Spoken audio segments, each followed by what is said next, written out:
High বন্ধুরা, কেমন আছো? আশা করি ভালো আছো। আবারও নিয়ে চলে এলাম নতুন একটা ভিডিও। ভালো লাগলে লাইক কমেন্ট করবেন আর সব বন্ধুদের কাছে ভিডিওটা পুরোপুরি শেয়ার করে দেবেন।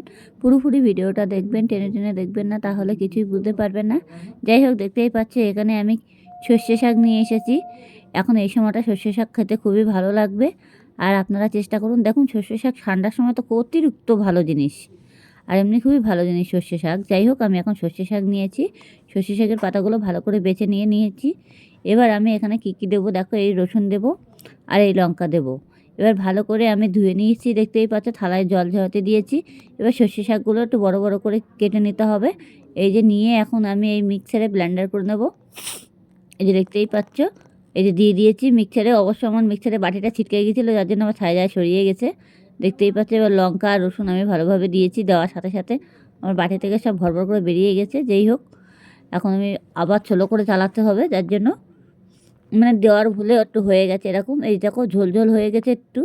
এটা অসুবিধা নেই, চাইলে একটু টাইটও করে নিতে পারো, কোনো অসুবিধা নেই। এর মধ্যে জল দেবে না কোনোভাবে। এবার আমি কড়াই বসিয়ে দিয়েছি, কড়াইতে আমি তেল দিয়ে দিয়েছি।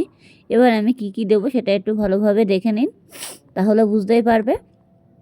এবার কড়াইটা অলরেডি গরম হতে হবে। আমি তেলটা দেখবো যে ধোঁয়াটা উঠছে কি না। এবার যাই হোক, তেলটা এখনও মানে ধোঁয়াটা উড়িনি। ধোঁয়াটা না ওড়া পর্যন্ত আমি এখন কালো জিরে ফোড়ন দিচ্ছি না। অবশ্যই এর মধ্যে বেশি কিছু দেওয়ার দরকার নেই, আর কিছুই দেবেন না অ্যাকচুয়ালি। হালকা একটু কালো জিরে ফোড়ন দেবেন। এই যে কালো জিরে ফোড়ন দিয়েছি। এবার দিয়ে এটার ভিতরে আমি এবার যে বাটাগুলো ছিল পাত্রে রেখেছিলাম তুলে, সেটা আমি কড়াইতে এখন ঢেলে দেবো। এই যে দিয়ে দিয়েছি। আর লবণটা দেবেন, হালকা একটু হলুদ দেবেন। তাছাড়া বেশি কিছু দেওয়ার দরকার নেই, কোনোভাবে কিছু দেবেন না। একটু চিনি দেবেন। এবার দিয়ে এটাকে ভালো করে নাড়াচাড়া দেবেন। যাই হোক, তার আগে আমি বাটিটা পুরো কেকে কেকে নিয়ে নিচ্ছি। যেটি হোক, অনেকটা লেগে আছে। এবার আমি এটা পুরোটাই কেকে নিয়ে নিলাম। এবার নিয়ে এটাকে ভালো করে নাড়াচাড়া দিতে হবে, একদম পুরো টাইট করে ফেলতে হবে। এটা যে খেতে এত স্বাদ লাগে, না খেলে বুঝতেই পারবে না, মানে অসাধারণ। মানে খেতে খুবই মানে টেস্টি হবে আর কি। অল্প একটু দিয়ে পুরোপুরি ভাত খাওয়া হয়ে যাবে। দেখতেই পাচ্ছ, সর্ষে শাক বাটা। আর এমনি ঠান্ডার সময় এত সর্ষে শাক বাটা খেলে এত টেস্টি হবে, অল্প একটুতেই পুরোপুরি ভাত খাওয়া হয়ে যাবে। এই রেসিপিটা ঘরে একবার করে দেখুন, তাহলে বুঝতেই পারবেন। দেখো, দেখতেই পাচ্ছ অলরেডি আমার পুরো মানে বাটাটা একদম পুরো টাইট হয়ে গেছে। কত ঝোল ঝোল ছিল। অবশ্য আমার একটু মানে পাতার মধ্যে জল ছিল, তারপরেও আমি একটু জল দিয়ে দিয়েছিলাম, তার জন্য একটু ঝোলটা বেশি হয়ে গেছে। একটু টাইট করে বাটলে ভালো হতো। যাই হোক, আমার বাটিটা অনেকটা ছোটো, তো তার জন্য আমি মানে পাতাগুলো 2-3 বার করে দিয়ে বেটে নিয়েছি। আপনারা চাইলে পাটায় বেটে নিতে পারো, অসুবিধা নেই। আমি অবশ্য মিক্সারেই বেটে নিয়েছিলাম। এবার অল্প জল দিতে হয়েছিল বলে যার জন্য এটাই হয়েছে, আর যার জন্য আমার বাটিটা পুরো ছিটকে গেছিলো এর জন্য। যাই হোক, এটাকে ভালো করে বেছে ধুয়ে নেবেন। আমি আবারও বলছি, এটাকে পাতাটাকে ভালো করে বেছে ধুয়ে নেবেন 2-3 বার করে, যাতে বালি ভাবটা না থাকে। অনেক সময় মাটির ভিতরে থাকে, তো ভালো করে ধুয়ে নেবেন। নিয়ে আর মিক্সারে পারলে বাটবেন, না হলে পাটায় পারলে বাটবেন, অসুবিধা নেই। তার মধ্যে একটু রসুন দিতে হবে আর কাঁচা লঙ্কা দিতে হবে। আর বাটার সময় একটু কালো জিরে ফোড়ন আর একটু চিনি দিয়ে দেবেন। তারপরে আর বেশি কিছু দেওয়ার দরকার নেই। এবার তারপরে কড়াই বসিয়ে দেবেন। কড়াই বসিয়ে দিয়ে ভালো করে এটাকে তেলটাকে গরম করে নিয়ে এটা পুরোপুরি ঢেলে দেবেন। দিয়ে এটাকে অনবরত নাড়তে হবে, যাতে পুড়ে না যায়, সেইভাবে নাড়তে হবে। দেখতেই পাচ্ছ। আর এমনি ঝোল ভাব থাকলেও কোনো অসুবিধা নেই, কড়াইতে পুরো টানাই দেবেন। একটু তেলটা একটু বেশি দেবেন, খেতেও কিন্তু খুবই দারুণ লাগবে। অন্য তরকারি ছেড়ে এই বাটা দিয়ে পুরোপুরি খাওয়া হয়ে যাবে। অনেকে অনেক ধরনের বাটা খাওয়া যায়, কিন্তু সর্ষে শাক আপনারা কোনোদিন বেটে খাননি, খেয়ে দেখুন একবার, তাহলে বুঝতেই পারবেন। অবশ্য আমাদের খুব ইচ্ছা হচ্ছিল যে সর্ষে শাকটা নিয়ে আসবো, কিন্তু সর্ষে শাকটা নিয়ে এসেছিলাম। আমি হালকা একটু আবারও একটু চিনি দিয়েছিলাম, মুখে দিয়ে দেখলাম না একটু চিনিটা কম আছে। নুন মিষ্টিটা ঠিকঠাকভাবে দেবেন। আর লঙ্কাটা আপনারা যেমনভাবে খাবেন তেমন দিয়ে দেবেন। অনেকে বেশি খায়, অনেকে কম খায়, তার জন্য কোনো অসুবিধা নেই। আমরা একটু লঙ্কাটা একটু কম নিয়েছিলাম, যেটি হোক ঝালটা আমরা বেশি খেতে পারি না, সেই কারণে। এই যে দেখো, এবার অলরেডি এটা পুরোপুরি টেনে গেছে অনেকটা। এটাকে পুরোপুরি টেনে ফেলতে হবে, একদম পুরো মাখা মাখা করে ফেলতে হবে, তাহলে কিন্তু খুবই স্বাদ হবে। আর এই জিনিসটা যত টাইট করবে তত পুরোপুরি ভালো লাগবে। যেমন কচু শাকটা যেমন টাইট করে রান্না করতে হয়, কিন্তু এই বাটাগুলো এরকম মনে করে ঝোল হয়ে গেলে বেশি, তখন এটাই করবে। তাছাড়া কোনো মানে এভাবে কোনোভাবে যেন ওর মধ্যে জল দেবে না আর কিছু করবে না, তাহলে কিন্তু পুরো ঝোল ঝোল হয়ে যাবে, টানাতে পারবে না, অনেকটা টাইম লেগে যাবে। এটাতে যেটুকু থাকবে সেইভাবেই করে নেবে।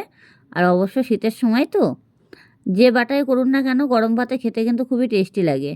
আপনারা দেখবেন শাক বাটা থেকে শুরু করে যে কোনো একটা বাটা করে খেলে এমনি এত টেস্টি হয়, না খেলে বুঝতেই পারবেন না এত টেস্টি খাবার এটা। যাই হোক, এটাকে আমার অনবরত ভালোভাবে নাড়তে হবে। এটা ঢাকা দেওয়া যাবে না, আর ঢেকে ঢেকে কোনোভাবে নাড়া দেওয়া যাবে না। এটা ঢাকার কোনো প্রশ্ন আসে না। দেখতেই পাচ্ছ অনেকটা আমার হয়েও গেছে, আর কালারটা কত সুন্দর চলে এসেছে একদম। এরকম মানে এত সুন্দর একটা কালার চলে এসেছে, আর গন্ধটা এত সুন্দর বেরোচ্ছে, আর পুরো সর্ষে সর্ষে গন্ধ বেরোচ্ছে। অবশ্যই সর্ষে শাক তো, কিন্তু সর্ষে সর্ষে গন্ধ বেরোচ্ছে, মনে হচ্ছে যেন আমরা সর্ষে বাটা করেছি, মানে এত গন্ধ সুন্দর বেরোচ্ছে। এবার আমরা আরেকটু টানিয়ে নেবো ভালো করে, এটা ঝোল ভাবটা যেন না থাকে। এবার ঝোল ভাবটা থাকলে হবে না। আর গরম গরম ভাত দিয়ে ঠান্ডার মধ্যে এমনিই খাবে, এমনি মজাই আলাদা, মানে এত টেস্টি হয়। গরম ভাত দিয়ে খেলে পরে না খেলে বুঝতেই পারবে না। এরকম একটা নতুন একটা রেসিপি আপনারা ঘরে বসে অতি অবশ্যই করুন, তাহলে বুঝতে পারবেন মানে শাক বাটা কত টেস্টি খাবার। যাই হোক, এটা আমার অলরেডি ফ্রাই হয়ে গেছে, তাহলেও আমি আরেকটু টানিয়ে নেব। দেখো একদম পুরো টাইট টাইট হয়ে গেছে। একটা পাত্রের মধ্যে নিয়ে নিতে হবে, একটা প্লেটের মধ্যে নামিয়ে নিতে হবে। আর ঠান্ডা হয়ে গেলে তো কোনো ব্যাপার থাকবে না, একদম পুরো জমে যাবে। আর এত সুন্দর একটা খাবার, মাছ মাংস ছেড়ে তখন এই শাক বাটা দিয়েই ভাত খাওয়া হয়ে যাবে, এত টেস্টি লাগে। যাই হোক, এটা আমার অলরেডি হয়েও গেছে অনেকটা। আর মানে 2-1 মিনিট একটু জাল দেবো, দিয়ে তারপরে আমি এটাকে নামিয়ে নেব। কিছুক্ষণের জন্য একটু জাল দিতে হবে। আমি গ্যাসটাকে হাই লেভেলে করে দিলাম, জোর দিয়ে দিয়েছি গ্যাসটাকে। এবার দিয়ে এটাকে আমি ভালো করে জাল দিয়ে নিচ্ছি, যেটা যতক্ষণে টাইট না হচ্ছে ততক্ষণে আমি নামাচ্ছি না। যাই হোক, আমি এখন একটা প্লেট নিয়ে নেব। এবার এটাকে আমি নামিয়ে নেব। এবার সব থেকে আশা ছিল বড় শাক বাটা খাওয়ার জন্য, সর্ষে শাকের বাটা এত টেস্টি হয়। কচু শাক মানে সব কিছু বাটা খাওয়ার থেকে সর্ষে শাক বাটা একবার খেয়ে দেখুন, তাহলে বুঝতেই পারবে। যাই হোক, এটা আমার অনেকটা হয়েও গেছে, আর কালারটা কিন্তু সেই এসেছে, আর গন্ধটা এত সুন্দর বেরোচ্ছে। আর কতগুলো শাক দেখো কতটুকানি হয়ে গেছে, অল্প একটুখানি হয়ে গেছে। এরকমভাবে করুন। আর একটু তেলটা একটু অবশ্যই বেশি দিতে হয়, এটার ভিতরে একটু তেলটা বেশি দিলে মানে খেতে টেস্টি লাগে আর কি। যেমন ধনে পাতা বাটা খাওয়া যায়, সর্ষে শাক বাটা খাওয়া যায়, মানে খেতেও খুবই টেস্টি হয়। আর অসাধারণ খাবার এটা, একদম পুরোপুরি একদম না খেলে বুঝতেই পারবেন না।